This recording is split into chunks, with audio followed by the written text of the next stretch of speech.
We will start with Mike Wallace. Welcome, Mike. And to give an introduction on Mike, he is the Senior Vice President of Strategic Market Engagement at Persephone. He is an internationally recognized expert with nearly 30 years of experience in sustainability, ESG reporting, compliance, and managing social and human capital. Welcome. Thanks, Diana. Really appreciate you hosting us today, and thanks to Peter for his efforts getting us here. No, it wasn't easy, Peter, but you're doing it, so good on you.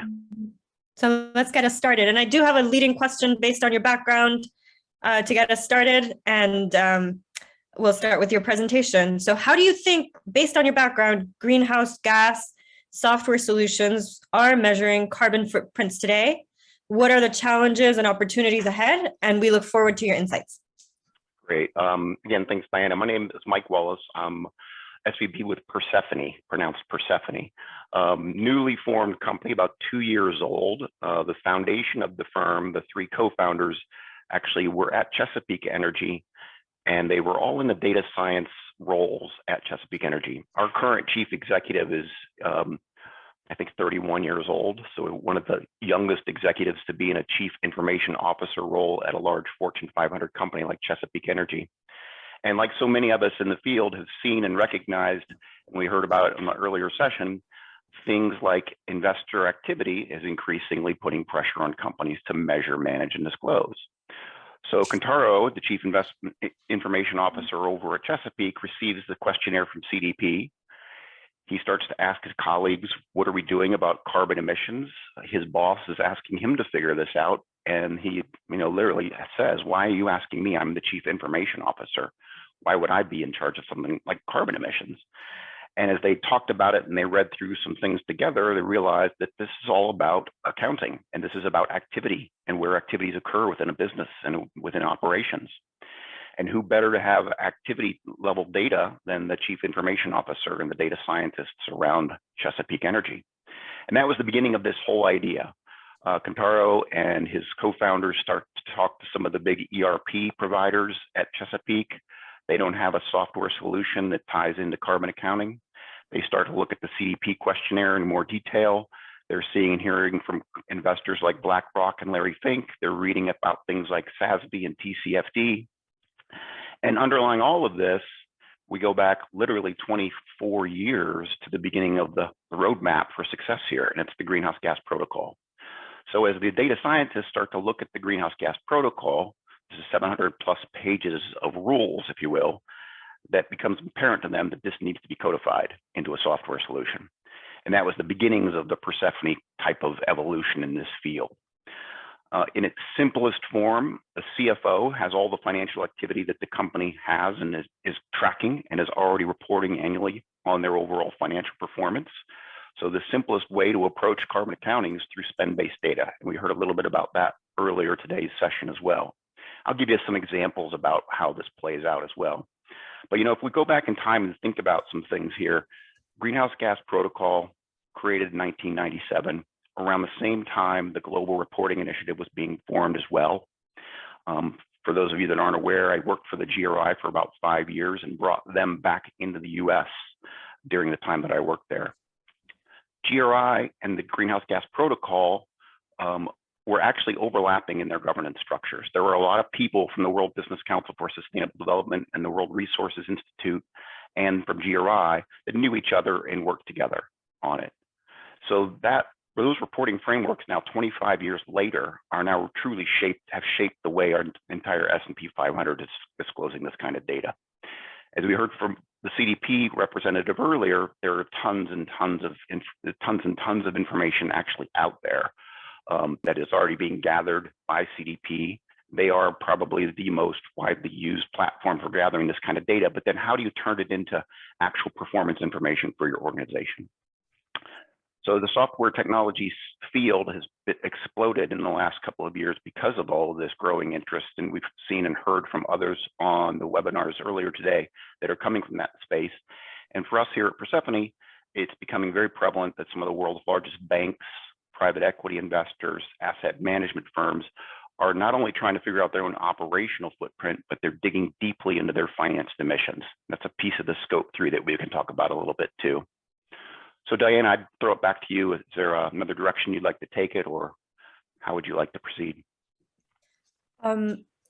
We can do a little bit of Q&A, or if you're done with your presentation ahead, we can have a further conversation on what, I guess, maybe going back to what challenges have you seen and opportunities ahead, if you can expand a little bit on that. Yeah, I think the main thing that people don't realize, and I was just giving a webinar last week to Financial Executives International, this is the place where CFOs hang out, right? This is the professional association you join to keep your continuing education credits up. This was the first time that FEI was doing a specific session on financial information related to carbon and ESG data. So it was quite the captive audience of CFOs, and the Q&A that went back and forth is that most people in the CFO suite don't really fully appreciate the level of significance of the shareholder activity that's out there. Exactly. What's easy to talk to a CFO about is this level of data that they do have access to, the transactional data that they're involved in every day and tracking. One of the simplest scope 3 measurement techniques to understand is around travel. And so all of us on this call today have booked our own airline flights. We know exactly when we flew, the time of day, the dates, etc. We've all also traveled for work purposes. And so we've put in an expense report to finance, and we've gotten a reimbursement. So that level of tracking already exists in almost every corporation that's out there, right? Now, using spend-based data, we're allowed, according to the Greenhouse Gas Protocol, to estimate at the end of the year your travel footprint as an individual. So you would tell me very easily, I spent $10,000 on travel last year, right? And I can then calculate for you what that emissions equivalent would be in CO2 equivalents, if you will. But my next question to you and to the CFO is, can you give me the actual distance data? Do you know how many miles the person actually flew? If you're giving them a reimbursement check for their travel, you know they stayed in a hotel, you know they took some taxis, you know they flew somewhere, then you know how many miles they traveled. And that's Right. much more accurate than using spend-based data. Thing is, most CFOs and financial teams don't track data to that level just yet, right? But there are systems out there for doing it. So in our world of Persephone, when we're working with the client on these types of factors, we will go in and take that first cut and take a look at their spend-based data for scope 3 related activities, give them a high level estimate, and then we'll have this kind of conversation with them about, getting better data. Not everyone has that data readily available. So in that particular case, if you've got 1,000 people flying around and you're producing expense reports and repaying those people, the amount of money, but you also know that it could be $500 to go from JFK to LAX one week, and it could be $1,000 the next week. So that's the kind of variability that gets built into spend-based data estimations. The next thing you want to do then is get right down to the granular details. Different airplanes have different efficiency factors too. We can go to that level of discussion with scope 3 because airlines like Delta and American Airlines, United are all now paying more close attention to their own footprints. So the model of the plane that you fly in has influence over your carbon footprint. The seat that you choose, you're going to take up more square footage if you sit in front of the plane. So therefore you get a larger portion of that carbon footprint of that airplane. So over the course of a year, we now at Persephone have the ability to give you reported information employee by employee and the CO2 equivalent of that person's travel behavior, right down to hotel room, cabs they take, airlines they've flown, seats they've chosen. You can get that granular if the company is ready to go there. That's excellent to be able to really dig into the availability of that data and to make that kind of informed decisions. And maybe to the audience, are there any questions now as we start going into the Q&A time?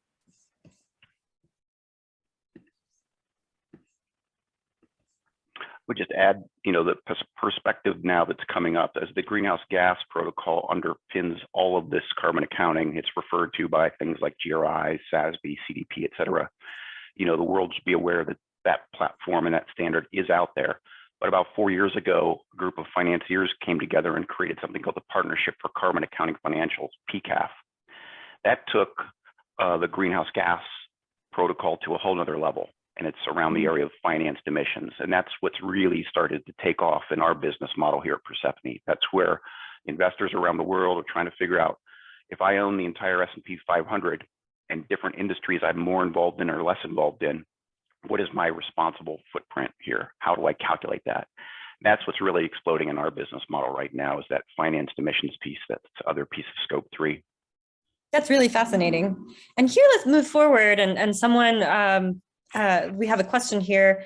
Persephone, I'm sorry for having pronounced it the other way. Spanish is my native language, and I would have pronounced it like that in Spanish. Not a worry. But that's fascinating what you're doing. And now knowing that the methodologies that Persephone uses for more complex S3 categories like PG&S, USP, et cetera, can you expand on that?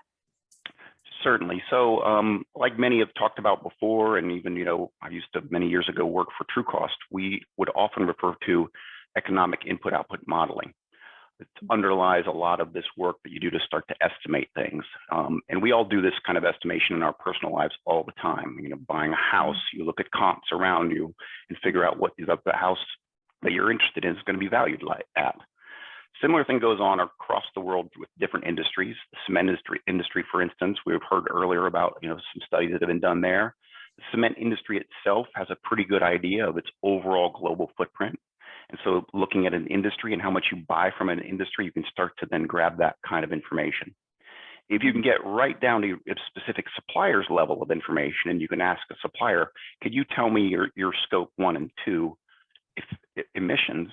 And by the way, have you ever had it verified? That's going to give you, as the buyer of that product, more granularity and more confidence in the number they're sharing with you. Okay. Underlying all of this are different calculation methodologies and emissions factors, what we call. And so there are calculations that are already out there, recognized in the global community, the science-based community out there. So you can start to then program in carbon emissions factors into the software. So if I do know that I'm buying this type of product from this type of industry, there may very well be an actual calculation that I can tap into. In our system now, we have about 100,000 carbon emissions factors built into the system. So if I start to use the drop-down menus and start to load in my supply chain and my top 100 suppliers, or my facilities and where they're located around the world, we can get you very granular very quickly. That's fantastic. Now, could you talk more about how do you counsel companies to move from a less precise method, like spend-based calculation, to a more precise method, like distance, and like what you explained right now? That's where it takes time. And but prior to working at Persephone, I was a consultant at ERM, very large consultancy that we were doing sustainability consulting for years and years and years. We loved to do that on a spreadsheet because it was good control for us as the consultant to make sure it was we were doing our best on behalf of our client. But the client wouldn't always appreciate the level of detail we had to go to, right? The client would also often want that spreadsheet delivered to them, as you would as a customer, right? But once we gave that spreadsheet over to the client, it became an old historical document. Unless they kept up all the calculations that I mentioned before in the background, that spreadsheet got old. A year later, they'd come back and say, I needed to do my CDP disclosure again. How do I do this? Things may have changed in the world of calculation. So we would have to go in and brush off that old spreadsheet, update it, and then redo some calculations. Also, during that period of time, the company may have bought or sold different enterprises. They may have developed a new location, built a new factory or operation somewhere. They may have hired or lost people during that time. All that stuff factors into your footprint year after year after year. Now, for getting into the granular detail, I've got a couple of really interesting examples. One is that airline example is a real eye-opener with a lot of clients because everybody realized they've got that data, but they've never thought about getting the distance data, right? But all of us that have a frequent flyer program, we can go right into our own account and get that distance-based data very easily.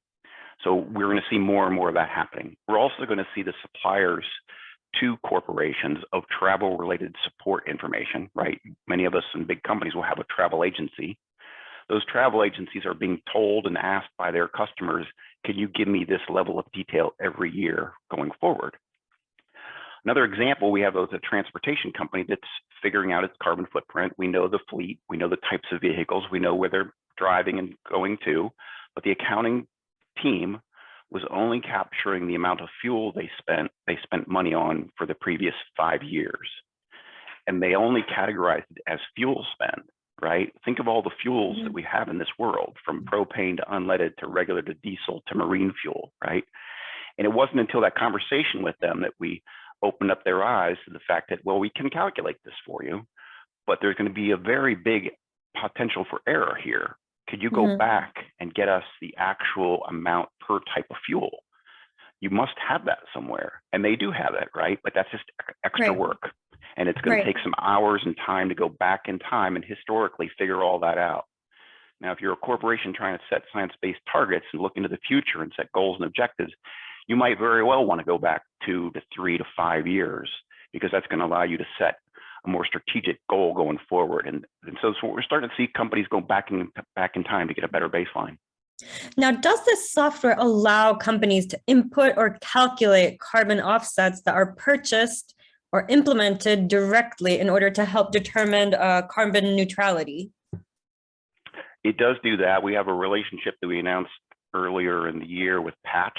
We don't want to get into the business of selling offsets or directing or consulting. We're strictly a software solution, right? So our work is not in billable consulting. It's not advising on how to go offset, but this relationship with Patch does allow you to go look for projects and figure that piece out for yourself.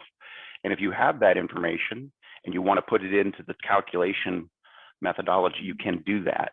And so then you can, as a company, can start to see your overall footprint over time, and you can see how your offsets are helping to bring it down. Then we get into a bit of a gray area there, because there's still a lot of discussion out there about double counting and the accuracy of these types of projects, et cetera. So now, it's really important here also to think through incentives and what incentivizes people to be better at their reporting and be more accurate about their reporting. And the next question here is, what is your carrot and stick approach to bringing clients on board with using the software and then creating a positive change in the world?